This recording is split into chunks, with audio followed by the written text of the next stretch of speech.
नमस्कार। आज आपको एक ऐसी मार्केट से हम रूबरू करवाएंगे जो मानेसर में पूरी तरह फलीभूत हो रही है, जिसे अवैध मार्केट का नाम दिया जाएगा। जी हाँ, ये है संडे मार्केट। और इस मार्केट में एक बात आपको हम बता दें, यहाँ के कुछ लोग ऐसे भी बताए जा रहे हैं, ग्रामीणों से भी आपको रूबरू करवाएंगे। जिस तरह की खबरें हमें मिली हैं, समाचार मिले हैं कि इस मार्केट में हर दिन जिस तरह की बाधाएं लोगों को, ग्रामीणों को यहाँ से गुजरने के लिए आ रही है। हालांकि एनएससी बिल्कुल नेशनल सिक्योरिटी गार्ड का जो ऑफिस है वो बिल्कुल यहाँ से लगभग 500 मीटर की दूरी पे है, लेकिन एनएससी को इससे नुकसान इसलिए नहीं हो रहा कि ये जो यहाँ से जो रास्ता था, ये जो 4 लाइन वाला जो रास्ता था, ये अभी निर्माणाधीन है। और निर्माणाधीन होने की वजह से जो एनएससी का जो रास्ता है वो बिल्कुल हाईवे से क्लियर हो गया। और आने के समय में, यानी कि गुड़गांव जाने के समय में एनएससी जो इस्तेमाल रास्ता कर रही है वो पॉलीटेक्निक मानेसर के बिल्कुल साथ से फ्लाईओवर के नीचे से। यहाँ एक बात मैं आपको बता दूं कि ये मार्केट ग्रामीणों के लिए नासूर बन गई है। हालांकि मानेसर का जो जीवन है, जो जनजीवन है, वो एक नारकीय जीवन तो जब से, हालांकि कुछ लोगों का ये मानना है कि जब से जनसंख्या बढ़ी है, चाहे वो किराए के रूप में हो, चाहे वो किसी भी तरह के रूप में हो, तब से शुरू हो गया। रहा सहा जो वही सही जो कसर थी वो यहाँ नगर निगम ने वो है ख़त्म की है। दूसरा, इस तरह की जो मार्केट लग रही है, जिसका वीडियो हम आपको दिखाएंगे कि किस तरह की खरीदारी यहाँ हो रही है और किस तरह लोग बाग यहाँ नरक में, यानी इतनी धूल मिट्टी में प्रदूषण के चलते हुए खरीदारी कर रहे हैं। आपको ग्रामीणों से भी रूबरू करवाएंगे। दूसरा, एक बात हम ये बता दें आपको कि शासन और प्रशासन की सिर्फ लापरवाही इसको कहा जाएगा। एक बार यहाँ भी एक बार याद दिला दूँगा आपको कि एक बार इस मार्केट को हटा भी दिया गया था, लेकिन कुछ लोगों ने मिल के जो है इस मार्केट को पुनः एक बार लगाने का जो बीड़ा उठाया है वो ग्रामीणों के लिए। एक बार जरा इधर दिखाइए, ये अंडरपास का आप सीन देखिए। यहाँ आए दिन किसी भी त्योहार पे या शादियों में यहाँ इतनी भीड़ यहाँ लगने वाली हो जाती है कि ग्रामीणों का नहीं, इस मार्केट में खरीदारी करने वालों का भी निकलना यहाँ से दूभर है। अब इस खबर के बाद देखना ये है कि इस मार्केट को यहाँ से, इस नरक से बचाने के लिए शासन और प्रशासन किस तरह के कदम उठाएगा।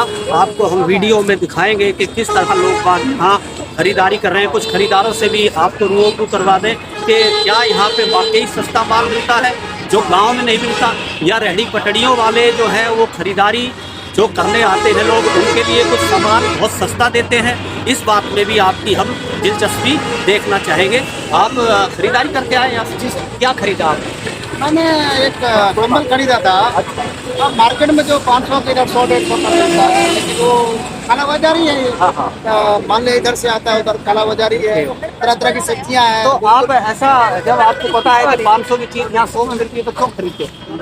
एक्चुअली क्या है कि अभी आर्थिक स्थिति कमजोर होने के कारण इंसान क्या करेगा, अवेलेबल पॉसिबल नहीं हो पाते हैं। अब सब्जियां देखो सर, सब्जियां इतनी सस्ती दे रहे हैं। बाहर सब्जियां 100 रुपये गोभी, यहाँ 40 रुपये गोभी दे रहे हैं सर।